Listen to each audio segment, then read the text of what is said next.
How to turn your home equity into a monthly cash flow.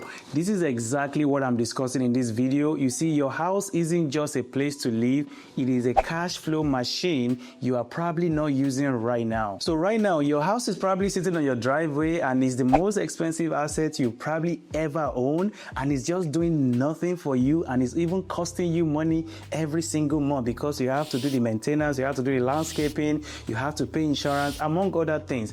Mortgage payment, insurance, property taxes, several of these are literally bleeding cash from you every single month while you sleep. But what if the same house could be sending you $2,000, $3,000, even $5,000 a month into your mailbox or into your bank account? Will you not like that?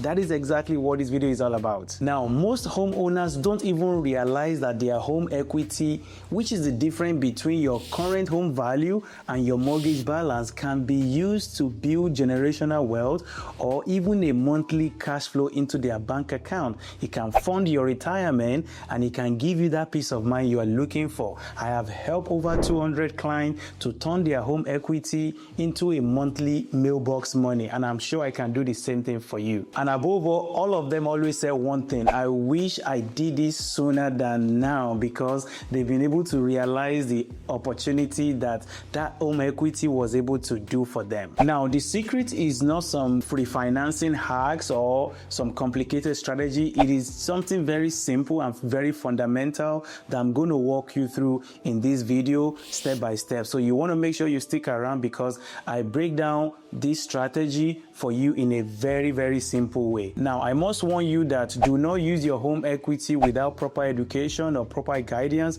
If you don't know what to do, please leave your home equity alone. So let's walk through a home equity example. Let's assume you have your house right now. It's worth $650,000, but your mortgage balance is currently $250,000, which means your home equity is $400,000, right? But you'll be able to get up to 75% of your $400,000, which is $300,000. So the biggest mistake I see homeowners continue to make every single time is assuming that they can tap into that $400,000 100%. No, the bank just doesn't work like that. They will typically borrow you 75 to 80% of what you currently have in the property. Like my example above, you have a $400,000 equity in your house. They will borrow you up to 75% of that $400,000, which is $300,000. And that $300,000 is what you can now use as your home equity. You can free up the money to go and buy your investment property, start a business, among other things you can use that money for. So I had a client who thought he had a $150,000 available to invest in his home, but after the lender reviewed his credit, income, and actual loan to value, he actually was only able to get $90,000 out of the property. But he already locked in a property that he need about $150,000 as a down payment. Of course, this caused him a lot of stress and a lot of sleepless night. Congratulations, we're able to get the loan closed, we're able to get the deal done, but it caused him a lot of stress and pain simply because he was thinking he can get 100% of his home equity. So don't let that be you. Make sure you seek guidance from professionals before you start trying to free up the home equity you have in your property. Now, my rule of thumb is to get around 40 to 50% of your home equity out. You want to leave something around 20 to 25% equity left in your house as a cushion, because you don't want to touch that. You want to keep that in case the market dip, in case you run into any emergency, in case anything happens. You want to make sure you have some cushion. Now, once you know how much you have, how much equity you can free up from your house, now you can now execute your strategy successfully to buy that your income producing asset that will be sending you a mailbox money every single month. Now, here are 5 major ways for you to get out that your lazy home equity and put it to work and convert it to a mailbox money. Number 1, you can do what we call a line of credit, HELOC, home equity line of credit. This is when you go to the bank and tell them, hey, I need a credit card. my house is worth $600,000. I only have $400,000 left, and they're going to give you some line of credit which you can use that money as you need. Now, the beauty of this is that you do not pay any interest on any money you did not withdraw. But once you withdraw something, you'll be paying interest on the balance of the money. The second strategy is what I call e-loan, which is home equity loan. Home equity loan is very similar to your HELOC, but the difference is that this one is a loan. Let's say you got a loan of $100,000. You will be paying monthly payment on that e-loan because it's a loan. Now, this is more like a second loan on your property, and every single month you are paying that loan on the minimum they require you to be paying on the loan, even if you don't use the money. So that's why a lot of people will favor HELOC over e-loan. Now, the number 3 strategy is your cash out refinance. This is not very favorable in a very high interest rate environment because it means you're going to be letting go of that your 3% to get a 7% interest rate, which means you're pretty much flushing money down the sink. The number 4 strategy is you can actually sell your house. You can hire a real estate professional or investor agent to help you sell your property, and you can use the proceeds to invest in the next one. You can also do 1031 exchange, which is my 5th strategy, which allow you to sell your current property and do a 1031 exchange. Typically, the money will go to an intermediary, or we call them a 1031 intermediary or expert. The money will go to them. Sometimes the title company can also do the same. Once the money goes to them, now you have 180 days for you to close on a new property. Within that 180 days, hopefully you'll find something, and that's how you can defer paying capital gain on that property, and you can do it as many times as you want to do. That will allow you to buy larger properties without paying any capital gains to the IRS. This is how a lot of smart investors are playing the game, because they continue to kick down the can until they die. So in what situation should you do a cash out refinance as compared to HELOC?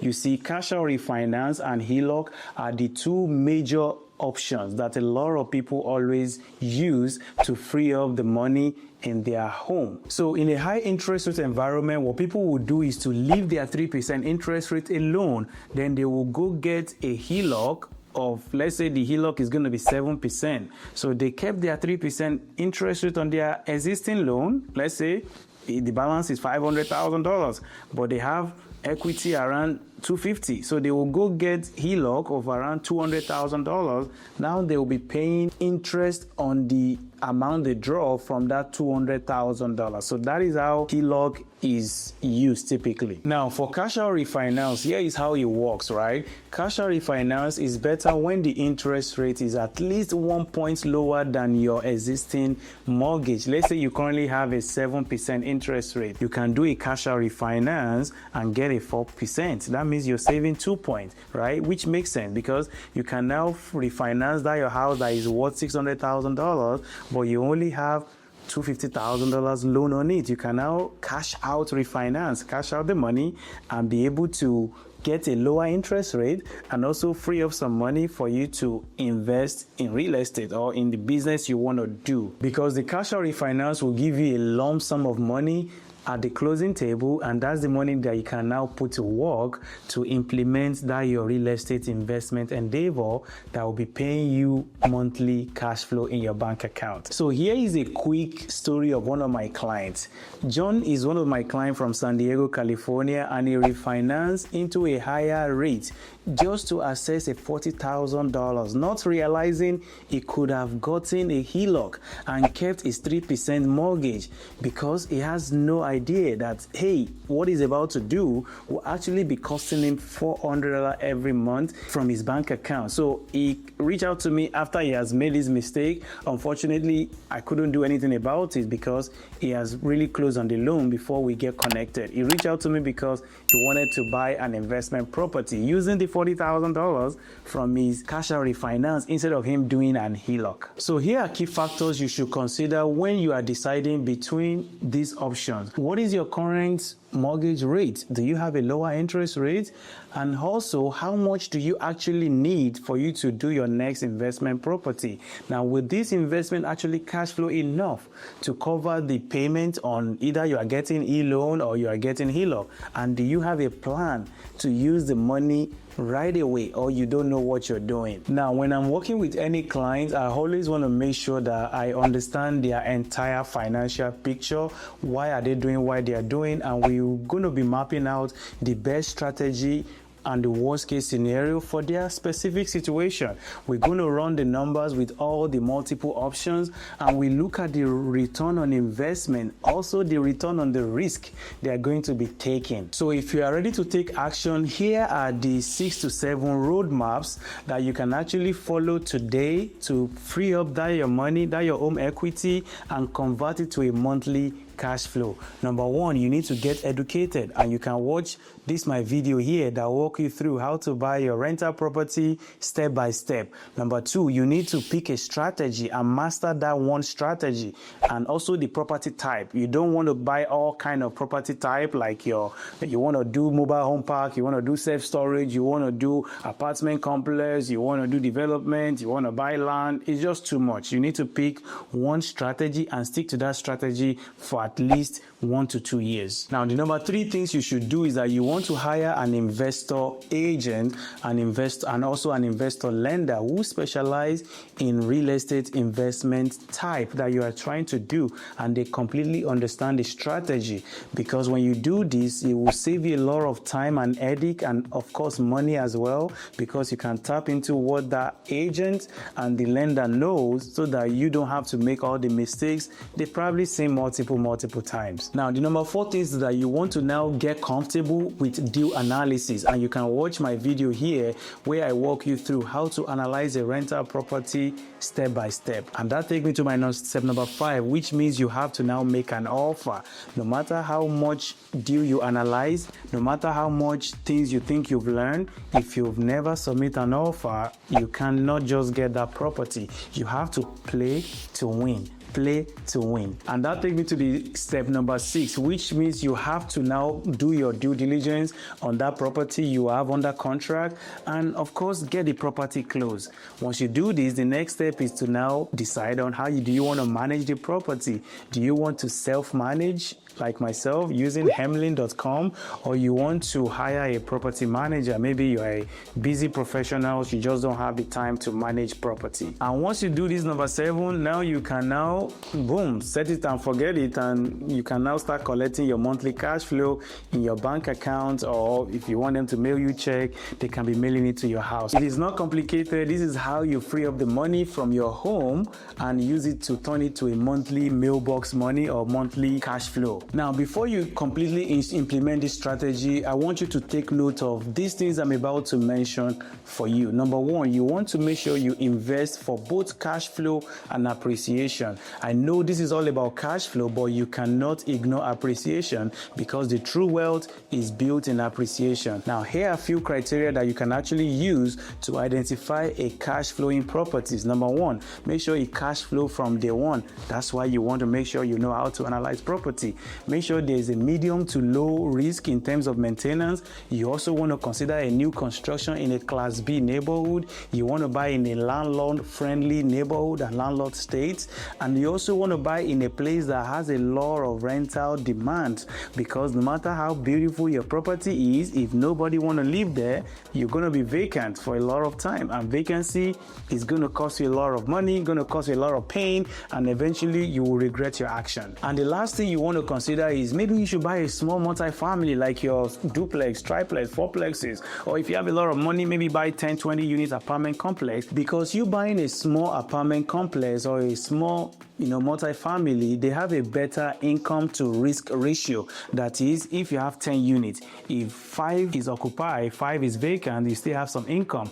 Or if 8 is occupied, 2 are vacant, you're not going to be crying, because those 8 units should be able to cover your entire mortgage. All right, so if you're ready to work with me, or you need my help with anything, you can click in the link below to schedule a meeting with me, where I will be able to dissect your situation and help you to turn that your home equity into a monthly monthly cash flow, as I've done for a lot of people. Also, if you have any question, please make sure you ask them in the comment section below, and I will be there replying to those comments myself. But before you go, I want you to actually watch this next video where I walk you through the ultimate guide for you to buy your first or your next rental property step by step. You do not want to miss it. Thank you so much, and I will see you in that video. Bye bye.